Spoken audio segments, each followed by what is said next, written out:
ចាថ្ងៃនេះខ្ញុំលើកបង្ហាញពី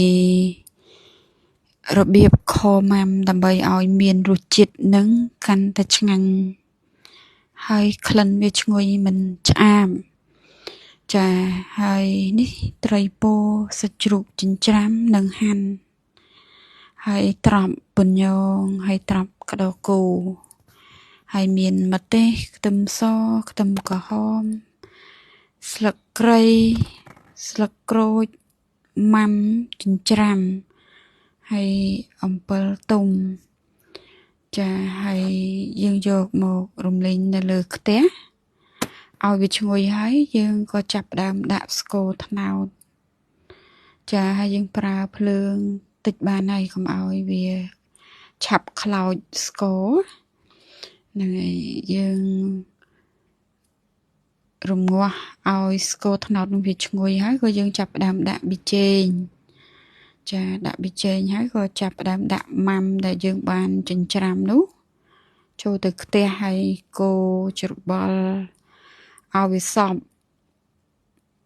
គឺថាឲ្យវារលាយចូលជាមួយនឹងស្ករត្នោតហើយយើងប្រើភ្លើងល្មមហ្នឹងហើយកុំឲ្យខ្លាំងពេក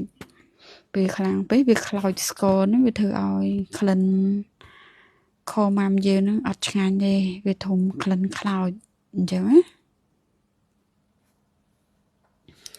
ហើយពេលដែលរំងាស់បានល្អហើយយើងចាប់ផ្ដើមចាក់សាច់ជ្រូកចិញ្ច្រាំនិងសាច់ជ្រូកដែលយើងបានហាន់ហ្នឹងចូលគ្នាជាមួយនឹងម៉ាំហ្នឹងហើយយើងរំគាយវាដើម្បីឲ្យវាបែកកុំឲ្យវានៅដុំសាច់ជ្រូកអញ្ចឹងចាហើយយើងត្រូវការកូរច្របល់វាឲ្យវាសព្វឲ្យវាបែកបានល្អជាមួយនឹងសាច់ម៉ាំហ្នឹងទៅដាក់មកពុះចាមកពុះបានល្អហើយយើងចាប់ផ្ដើមដាក់ត្រីពោចាខម៉ាំមានតែត្រីពោហ្នឹងឯងឆ្ងាញ់ព្រោះសាច់ត្រីពោវាអត់សូវសម្បូរឆ្អឹងចាវាតែវាសម្បូរខ្លាញ់បន្តិចវាធ្វើឲ្យខម៉ាំហ្នឹងវាមានរសជាតិឆ្ងាញ់ជាមួយនឹងត្រីពោហ្នឹងចាពេលដែលយើងចំអិននឹងត្រីហ្នឹងយើងយកឆ្អិនតែ50%សិនបានហើយយើងស្រង់ត្រីនឹងទុកមួយអន្លើសិន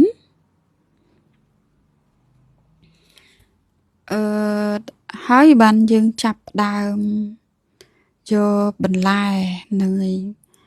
បន្លែហ្នឹងគឺត្រប់ពន្យងនិងត្រប់ក្តោគោដែលយើងបានហាន់បំរុងនោះយកមកចាក់ចូលជាមួយនឹងម៉ាំហ្នឹងចាយើងចម្អិនវារហូតដល់ឆ្អិនបាន70%បន្លែហ្នឹងណាបានយើងយកត្រីដែលយើងបានដុសទុកមួយអន្លើមិញហ្នឹងយកមកចាក់ចូលនៅក្នុងខ្ទះហ្នឹងចាយើងប្រើភ្លើងល្មមបានហើយអត់ប្រើខ្លាំងពេកទេចាហើយយើងក៏ចាក់ទឹកក្តៅទឹកជាយើងហ្នឹងចូលនៅក្នុងឆ្នាំងហ្នឹងចំនួនខ្ញុំដាក់ចូលនេះចំនួន3វែកហ្នឹងហើយយើងលេងមើលថាឲ្យវាល្មមជាមួយនឹងសាច់ត្រីសាច់ជ្រូកយើងនៅក្នុងហ្នឹងល្មមណាកុំឲ្យទឹកហ្នឹងច្រើនពេកកាលណាច្រើនពេកវាមិនមែនហៅថាខគេហៅថាសម្លទៅវិញតែនេះស្មើទឹកស្មើកាសាច់ត្រីយើងហ្នឹង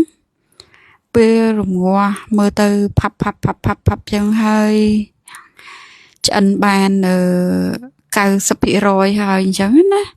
ចាយើងញីស្លឹកក្រូចសើចដើម្បីឲ្យក្លិនអាហាររបស់យើងហ្នឹងវាមានក្លិនឈ្ងុយចាវាកាត់ក្លិនឆ្អាបក្លិនត្រីហ្នឹងហើយយើងក៏រោយម្ទេសដៃនាងម្ទេសម៉ាឡេដើម្បីឲ្យមានសោភ័ណភាពនឹងកាន់តែស្អាតទាក់ទាញគួរឲ្យចង់ញ៉ាំហើយយើងបន្ថែមអំពិលទុំបន្តិចគេហៅថាលួចរសជាតិនឹងធ្វើឲ្យអាហាររបស់យើងកាន់តែមានរសជាតិ ឆ្ងាញ់ចាមិនប្រៃមិនផ្អែមហើយបន្លែនេះយើងមើលតាមការចូលចិត្តរបស់យើងអញ្ចឹងទៅឆ្ងាញ់